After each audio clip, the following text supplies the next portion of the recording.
I be moving. Whipping the foreign, I'm cruising. The money I'm speaking is fluent. All of my business booming. Stacking my cash in abundance. All of my family funded. Finally got what I wanted. Life is amazing, I love it. Everyone know that I run it. Yeah, look at me now, I came up. I've been thinking back then when I almost gave up on the game, cause I never got in my way.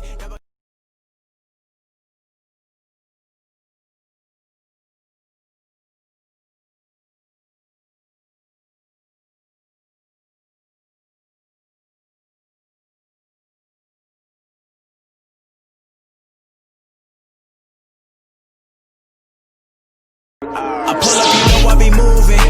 Whipping the foreign, I'm cruising. The money I'm speaking is fluent. All of my business booming. Stacking my cash in abundance. All of my family funded. Finally got what I wanted. Life is amazing, I love it. Everyone know that I run it. Yeah, look at me now, I came up. I've been thinking back then when I almost gave up on the game, cause I never got in my way. Yo les postos, c'est Sacha, bienvenue dans cette nouvelle vidéo Mercato et Actu Foot et on commence avec les transferts officiels du jour avec Jonathan David. Lille s'offre la recrue la plus chère de son histoire, c'est désormais officiel. Comme pressenti depuis plusieurs jours, Lille a officialisé ce mardi le recrutement de l'attaquant Jonathan David en provenance de la Gantoise, acheté pour 31,5 millions d'euros bonus compris.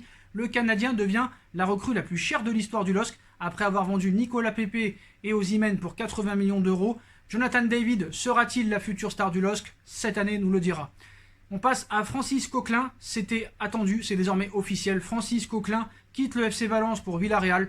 Poussé vers la sortie par le club, le milieu de terrain français a signé un contrat de 4 années en faveur du sous-marin jaune, un transfert estimé à 11 millions d'euros, bonus compris. Dani Paleo devrait lui aussi faire le chemin dans les heures à venir. On continue avec les transferts officiels et Alphonse Areola qui va rentrer de son prêt du Real Madrid. Comme vous le savez, il était prêté par le Paris Saint-Germain pour être la doublure de Thibaut Courtois. Il n'a pas convaincu Zinedine Zidane de le conserver. Il va rentrer au Paris Saint-Germain qui voudra le vendre. Paris veut le vendre, plusieurs clubs anglais sont intéressés, il faudra débourser entre 10 et 15 millions d'euros pour s'attacher les services du gardien du Paris Saint-Germain qui refusera d'être doublure de Keylor Navas. Brest a payé 4 millions d'euros pour le défenseur central de Nice, Christophe Herrel. Liverpool tient sa première recrue et a payé 13 millions d'euros pour le latéral gauche de l'Olympiakos, Kostas Tsimikas. Le milieu de la Roma, Maxime Gonalon, a signé un contrat de 3 ans avec Grenade. Voilà pour les transferts officiels, c'est signé du jour. On passe au bruit de couloir ou au transfert qui pourrait se finaliser dans les prochains jours. Le gardien Marcin Bulka pourrait quitter le Paris Saint-Germain. Le milieu offensif de Rennes, Rafik Gaïtan, devrait être prêté au Maritimo Funchal. L'ailier de Bordeaux, François Camano, va rejoindre le Lokomotiv Moscou pour 5,5 millions d'euros. À l'étranger, Brighton va passer à l'action pour le buteur du Celtic, Hudson Edouard. Le Real devrait récupérer le milieu Martin Odegaard, prêté par la Real Sociedad. Libre, le gardien Claudio Bravo va signer au Betis Séville. L'attaquant Ciro Immobile veut rester à la Lazio et pourrait prolonger avec le club italien. Naples propose 20 millions d'euros pour le milieu offensif du CSKA, Nicolas Vlasic. Voilà des transferts qui pourraient être finalisés dans les prochains jours. On passe au Stade Rennais qui valide sa participation pour la prochaine Ligue des Champions. Le troisième de la saison 2019-2020 va participer à la Ligue des Champions la saison prochaine. Le Stade Rennais a reçu une très bonne nouvelle mardi soir. Effectivement, on connaît désormais les 4 demi-finalistes de la Ligue Europa, le FC Séville, le Shakhtar Donetsk, Manchester United et l'Inter de Milan.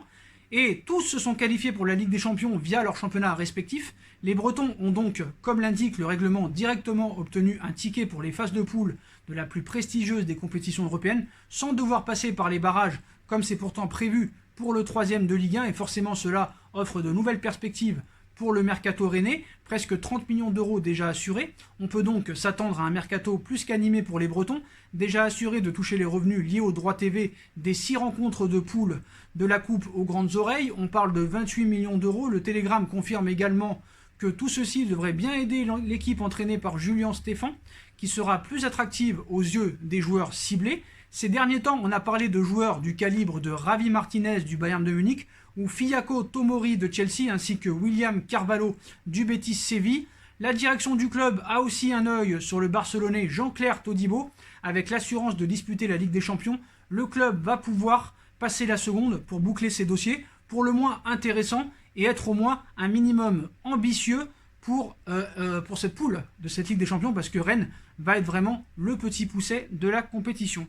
Newcastle relance l'Arabie Saoudite pour le rachat. Cet été, de nombreux projets de vente de clubs ont vu le jour. Celui de l'OM est un dossier aux multiples rebondissements. Celui de Newcastle aussi, le club anglais était courtisé par des investisseurs saoudiens, mais ces derniers ont abandonné l'idée. Pourtant, les Saoudiens chercheraient à revenir dans la course et les discussions seraient d'ailleurs en train de reprendre entre Mike Ashley, l'actuel propriétaire de Newcastle, et le fonds d'investissement public d'Arabie Saoudite. C'est en tout cas ce que révèle Sky Sport. Le média anglais assure que les deux parties restent en contact afin de tenter de trouver une solution et un accord pour un rachat. On passe à Matthijs de Ligt qui sera forfait pour les 3 prochains mois. Le défenseur néerlandais, acheté 75 millions d'euros par la Juventus à l'Ajax d'Amsterdam, va passer sur la table d'opération. Apparemment une blessure à l'épaule. Il sera éloigné des terrains pour 3 mois. C'est quand même une première saison flop. On attendait beaucoup mieux de Matthijs de Ligt. Donc on verra quand il reviendra. En tout cas, il sera éloigné des terrains pendant 3 mois. Leonardo a mis fin au feuilleton Thiago Silva.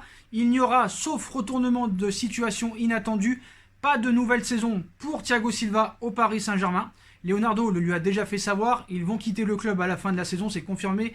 Le 13 juin dernier, le directeur sportif du Paris Saint-Germain se montrait déjà très clair quant à l'avenir de certains joueurs en fin de contrat, parmi lesquels Thiago Silva. De quoi mettre fin à une période de 8 ans pour le défenseur brésilien, qui est tout de même encore à Paris à l'heure où on vous parle.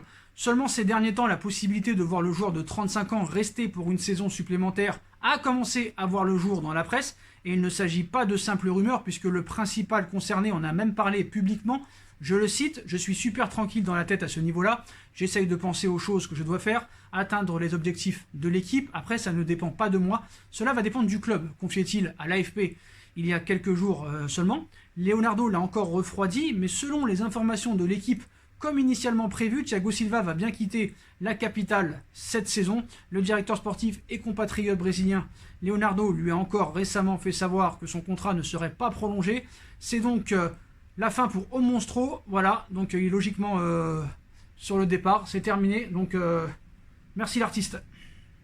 Donc, on passe maintenant aux infos mercato du côté du Paris Saint-Germain. La piste Houssem Aouar, à Paris ne lâche pas Houssem Aouar. Donc comme vous le savez, il a fait une saison assez incroyable avec l'Olympique Lyonnais, qualifié pour les quarts de finale de Ligue des Champions lors de ce Final 8. Voilà, Houssem Aouar devrait vivre ses derniers moments en tant que joueur de l'Olympique Lyonnais. Et en coulisses, la bataille s'annonce acharnée pour le joueur de Rudy Garcia.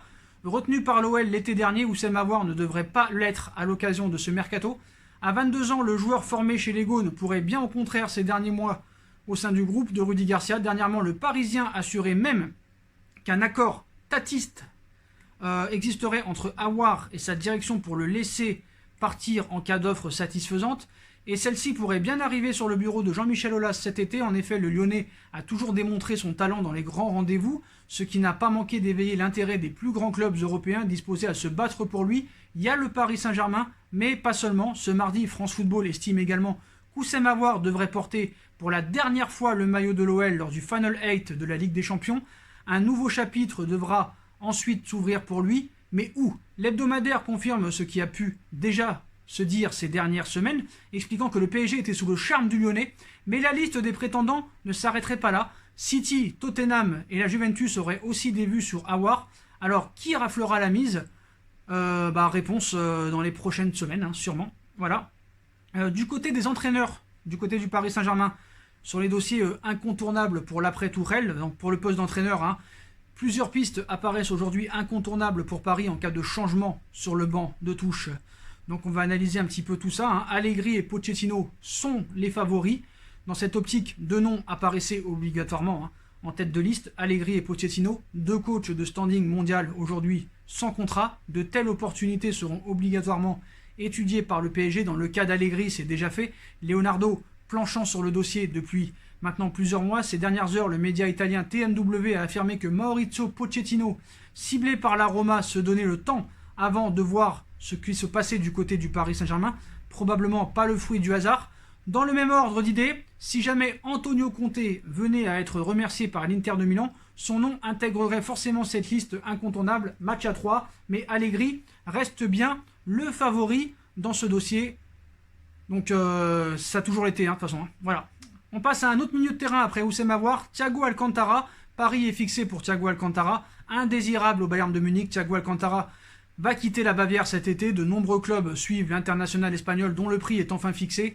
Après 7 saisons sous les couleurs du Bayern de Munich, Thiago Alcantara vit probablement ses derniers jours avec le champion d'Allemagne en titre. En fin de contrat en 2021, le milieu de terrain de 29 ans a informé ses dirigeants de sa décision de ne pas prolonger son contrat, affirmant qu'il avait besoin d'un nouveau défi, une annonce qui a provoqué l'intérêt de nombreux clubs, parmi lesquels le Paris Saint-Germain, un prix fixé à 30 millions d'euros selon Christian Falk, journaliste allemand de Bild, spécialiste du Bayern de Munich. Karl-Heinz Rummenigge souhaiterait 30 millions d'euros pour accepter de se séparer de l'international espagnol. Si le PSG est bel et bien intéressé, il faudra faire face à la concurrence de Liverpool et du FC Barcelone, son ancien club. Les Reds pourraient toutefois être obligés de dégraisser leur effectif afin de pouvoir passer à l'offensive, ce qui pourrait profiter à Leonardo et au PSG cette saison. Thiago a inscrit 3 buts et délivré 2 passes décisives en 36 rencontres, toutes compétitions confondues. Apparemment, le Paris Saint-Germain serait en pôle dans ce dossier. Liverpool se serait un petit peu écarté. On a peur un petit peu à Liverpool des blessures, ainsi qu'au Paris Saint-Germain, récurrent chez Thiago Alcantara ces derniers temps. Donc Liverpool pourrait se mettre sur l'écart. Du côté du Barça, Miralem Pjanic a été acheté. Paris serait favori dans ce dossier, mais estime quand même en savoir plus sur l'état de santé de Thiago Alcantara, parce que du côté du Paris Saint-Germain, on sait que les blessures déjà s'enchaînent du côté du PSG, et on n'a pas besoin de ça encore en plus du côté du Paris Saint-Germain. Donc voilà, bon, moi, ce que j'en pense réellement, c'est un bon joueur, il n'y a rien à dire, personne ne peut dire le contraire. Malheureusement, voilà, les blessures sont trop récurrentes, et on ne peut pas encore compter sur un joueur qui reste à l'infirmerie, voilà. Donc on peut pas. Donc on passe encore à un autre niveau. On va voir ce qui va se passer. Mais si Paris met le prix, il y a de grandes chances qu'Alcantara arrive. Paris mettra-t-il ses 30 millions d'euros? Affaire à suivre. Ça se complique pour Milinkovic-Savic. Priorité de Leonardo pour cet été. Sergei Milinkovic-Savic s'éloigne du PSG. Le dossier n'avance pas et la confiance des différentes parties s'estompe. Pour SMS, le PSG a tenté une première offre à un montant de 60 millions d'euros qui n'a pas convaincu la Lazio jusqu'à présent. Paris n'a pas souhaité rehausser son offre et la Lazio de Rome attendait de connaître à l'issue de la saison 2019-2020 pour pouvoir réouvrir le dossier SMS. Depuis, c'est donc le statu quo et l'optimisme se réduit quant à la possible venue du prodige serbe à Paris. Savic est prêt à rester. Qualifié pour la prochaine Ligue des Champions, la Lazio dispose des arguments pour pouvoir conserver SMS et le principal intéressé l'envisage. Il envisage toutes les options, comme celle de rester afin de vivre cette aventure européenne la saison prochaine. Très tenté par le projet parisien et notamment la perspective d'évoluer aux côtés de Mbappé et Neymar, le milieu de terrain de 25 ans sait aussi que son transfert passe par une opération financière à la hauteur des attentes de ses dirigeants. Et pour le coup, le PSG ne dispose pas de vraiment grands moyens pour cet été. Sans départ par exemple de Draxler, d'Herrera, de Gueye ou de Paredes, Paris ne pourra pas aller au-delà des 60 millions déjà proposés. La Lazio de Rome espère environ 80 millions d'euros et sait que d'autres écuries comme City, United, la Juve et le Real Madrid pourront certainement offrir plus que Paris à l'heure actuelle. C'est complètement faux. Après une grande période d'optimisme, nourrie par la motivation de Leonardo de signer SMS, le dossier prend un petit coup de froid. Par ailleurs, Paris ne fera rien dans l'immédiat et construira la deuxième partie de son recrutement à la fin de cette saison. Ce qu'il faut savoir, c'est qu'il y a beaucoup de choses qui sont fausses dans ces informations. Leonardo l'a toujours dit. Pour Sergei Milinkovic-Savic, il ne mettra pas plus de 60 millions d'euros. C'est pas un problème financier. C'est que pour Leonardo, ça vaut pas plus que 60 millions d'euros. Et il a raison. Je suis désolé, cette fin de saison a été très compliquée pour le joueur. 25 ans, 0 match de Ligue des Champions. Il faut pas non plus abuser. C'est déjà pas mal 60 millions d'euros. Donc Nolito pourrait peut-être s'en mordre les doigts. Donc ça reste en stand-by. On passe aux grosses infos maintenant, aux grosses infos, et les 2 meilleurs joueurs du monde seront dans le sujet, et on commence avec Messi. Peut-être qu'une opération à 500 millions d'euros se prépare pour Léo Messi. Après le fiasco de la Liga et les mauvaises performances de la fin de saison du FC Barcelone, l'avenir de Messi ne cesse d'être remis en cause par la presse italienne et espagnole, et le Barça pourrait bien faire face à une énorme offensive de la part de l'Inter de Milan. L'avenir de Léo Messi n'est toujours pas gravé dans le marbre. En pointant du doigt les problèmes au sein du Barça après la défaite en Liga, qui a vu le Real Madrid être champion d'Espagne, la Pulga a un peu plus remué le couteau dans la plaie en Catalogne. Depuis, son avenir ne cesse de faire parler. Partira pas, les médias sont nombreux à se poser la question, et si l'international argentin lui-même pourrait bien se la poser aussi, alors que le chant des sirènes de l'Inter de Milan semble se faire de plus en plus assistant. L'Inter veut seul... les Italiens, la chaleur. L'Inter, seule destination validée peut-être pour Messi. Donc ainsi, d'après les indiscrétions du Corriere dello Sport, l'Inter de Milan serait, en cas de départ, la seule destination viable pour Léo Messi. En effet, impossible d'imaginer un départ pour un autre club espagnol pour des raisons évidentes. Difficile également d'envisager un départ vers la Ligue 1 étant considéré comme un championnat inférieur à la Liga. Les soucis de langue peuvent empêcher également un départ vers la Bundesliga ou la Première Ligue.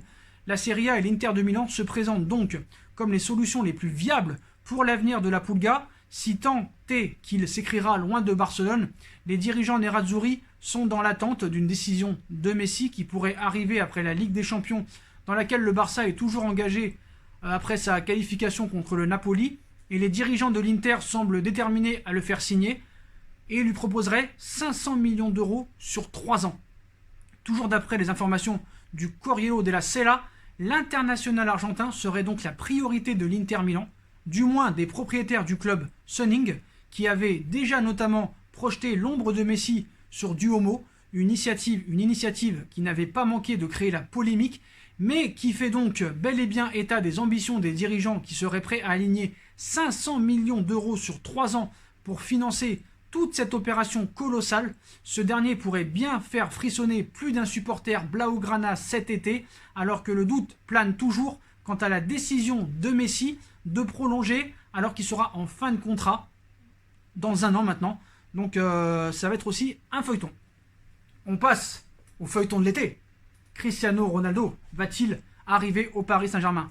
Al Khelaifi et Leonardo, ils sont chauds. Voilà, ils sont chauds. Président du PSG, Nasser Al Khelaifi, approuverait la potentielle arrivée de CR7, un dossier qui trotterait dans sa tête depuis plusieurs mois d'après la presse italienne, bien que le PSG dispose déjà d'armes offensives conséquentes dans son effectif, en les personnes de Neymar, Kylian Mbappé, Angel Di Maria ou encore Mauro Icardi et Pablo Sarabia. Le club de la capitale songerait à injecter du sang neuf dans ce secteur, et pas à n'importe lesquels, avec le doute qui subsiste autour de l'avenir de Cristiano Ronaldo à la Juve depuis l'élimination de la vieille dame face à l'Olympique Lyonnais en 8e de finale de Ligue des Champions. Le PSG se serait immiscé dans ce dossier afin de saisir la moindre opportunité. Des discussions entre Leonardo et Jorge Mendes, agent du joueur, et au PSG, Cristiano Ronaldo semblerait faire l'unanimité. Al Khelaifi, vraiment, a envie de tenter le coup. À en croire les informations divulguées par Rai Sport, Nasser Al Khelaifi en pincerait sérieusement pour Cristiano Ronaldo, et cet intérêt, interprété comme une véritable tentation par le média transalpin, remonterait à quelques mois déjà, donc bien avant la déroute de la Juve en Ligue des Champions. De son côté, Leonardo aimerait profiter de ce moment de battement et d'incertitude afin d'abattre ses cartes pour le transfert de celui qu'on surnomme CR7. Le PSG semblerait donc bien chaud dans ce dossier. Donc, je continue quand même à dire que cet été, ça risque d'être compliqué. Ces signaux qui en diraient long quand même sur l'avenir de Ronaldo. Voilà, la Juve est sortie, donc ça c'est sûr. Mais il y aurait quand même apparemment pas que le Paris Saint-Germain qui serait sur le dossier. 4 clubs au total s'intéresseraient à Cristiano Ronaldo et il ne serait pas vraiment intéressé et pourrait finalement se résoudre à rester à la Juve. Donc voilà, c'est un petit peu la guerre des médias. Il veut partir, donc partira pas. L'avenir de CR7 serait de plus en plus incertain. Voilà, donc Leonardo et Jorge Mendes s'entretiennent régulièrement pour parler de ce transfert. Ils auraient discuté d'un transfert de CR7 vers le PSG. Voilà, donc Jorge Mendes, son agent, a décidé d'organiser des rendez-vous avec des clubs en vue d'un départ. Intéressé par Cristiano Ronaldo, Leonardo aurait bougé ses pions pour faciliter ce dossier. Donc, d'après les indiscrétions de Paris United, le directeur sportif du PSG aurait fait appel à Gabriel Giuffrida pour qu'il prenne la température auprès de la Juventus. Malgré tout, recruter Ronaldo ne devrait pas être une mince affaire pour le Paris Saint-Germain, d'autant que le Real Madrid serait également dans le coup. Il y aurait 4 écuries sur les traces de Cristiano Ronaldo. Interrogé par la Cadena Ser, Alberto Ceruti a annoncé que le PSG et le Real Madrid pourraient se livrer une énorme bataille pour Cristiano Ronaldo. Je cite Alberto Ceruti. En Italie, on ne parle pas beaucoup d'un départ de Cristiano Ronaldo de la Juventus en ce moment. Mais les déclarations qu'il a faites avant de partir en vacances ouvrent la porte à cette possibilité. Je n'exclus pas que Cristiano Ronaldo puisse retourner au Real Madrid ou aller en France. Dans le second cas, il s'agit évidemment d'un départ au Paris Saint-Germain, comme l'a indiqué France Football il y a quelques jours, a estimé le journaliste de la Gazzetta dello Sport. Mais malgré l'intérêt du Paris Saint-Germain du Real Madrid et d'autres clubs, Cristiano Ronaldo pourrait finalement poursuivre son aventure avec la Juve.